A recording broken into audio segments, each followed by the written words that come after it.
ನಮಸ್ಕಾರ ಜಸ್ ಕನ್ನಡ ವೀಕ್ಷಕರಿಗೆ. ಇತ್ತೀಚಿನ ದಿನಗಳಲ್ಲಿ ಸೋಷಿಯಲ್ ಮೀಡಿಯಾ ಇನ್ಫ್ಲುಯೆನ್ಸರ್ಗಳು ತುಂಬ ಪ್ರವರ್ಧಮಾನಕ್ಕೆ ಬರ್ತಿದ್ದಾರೆ. ತಮ್ಮ ಸಣ್ಣ ಪುಟ್ಟ ವಿಡಿಯೋಗಳ ಮೂಲಕ ಹೆಚ್ಚು ಪಾಪ್ಯುಲಾರಿಟಿಯನ್ನು ಗಳಿಸ್ತಾ ಇದ್ದಾರೆ. ಇಂತಹ ಪಾಪ್ಯುಲಾರಿಟಿಯ ಹಪಾಹಪಿಗೆ ಬಿದ್ದಂತಹ ಕೆಲವರಿಂದ ಕೆಲ ಸಂಸಾರಗಳೇ ಒಡೆದೋಗುವ ಮತ್ತು ಕೆಲ ವ್ಯಕ್ತಿಗಳು ತಮ್ಮ ಪ್ರಾಣಗಳನ್ನೇ ಕಳೆದುಕೊಳ್ಳುವಂತಹ ಘಟನೆಗಳು ನಡೀತಿರೋದು ನಿಜಕ್ಕೂ ದುರಂತ. ಇತ್ತೀಚಿನ ಒಂದು ಉದಾಹರಣೆ ಅಂತಂದರೆ ಕೇರಳ ರಾಜ್ಯದಲ್ಲಿ ನಡೆದಂತಹ ಘಟನೆ.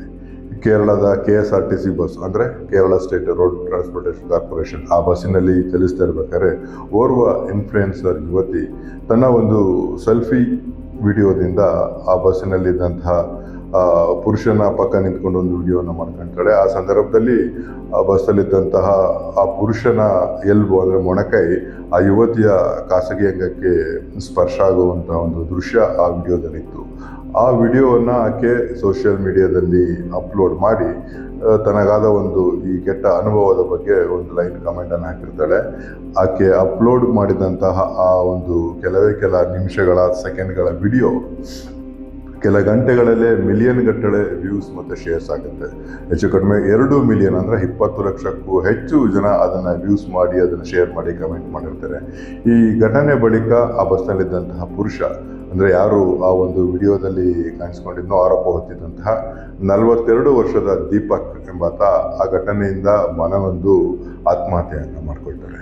ಇದೀಗ ಆತನ ಕುಟುಂಬದವರು, ದೀಪಕ್ ಕುಟುಂಬದವರು ಈ ಯುವತಿಯ ವಿರುದ್ಧ ಆಕ್ರೋಶವನ್ನು ಹೊರ ಹಾಕಿದ್ದಾರೆ. ಜೊತೆಗೆ ಸೋಷಿಯಲ್ ಮೀಡಿಯಾದಲ್ಲೂ ಸಹ ದೀಪಕ್ ಪರವಾಗಿ ಹೇಳಿಕೆಗಳನ್ನು ನೀಡಲಾಗ್ತಿದೆ.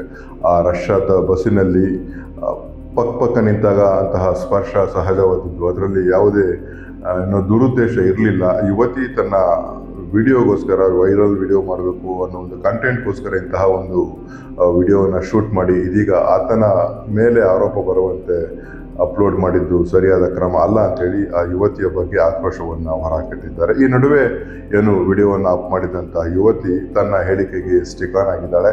ನಾನು ಮಾಡಿರುವ ಆರೋಪ ಸಮಂಜಸವಾಗಿದೆ, ನನಗೆ ಅಂತಹ ಒಂದು ಕೆಟ್ಟ ಅನುಭವ ಆಗಿತ್ತು ಅನ್ನೋ ಮಾತನ್ನು ಆಕೆ ಹೇಳ್ತಿದ್ದಾಳೆ. ಒಟ್ಟಾರೆ ಕೇರಳ ಪೊಲೀಸರು ಇದೀಗ ಪ್ರಕರಣವನ್ನು ದಾಖಲಿಸಿಕೊಂಡು ಸತ್ಯಾಸತ್ಯತೆಯನ್ನು ಪರಿಶೀಲಿಸುತ್ತಿದ್ದಾರೆ.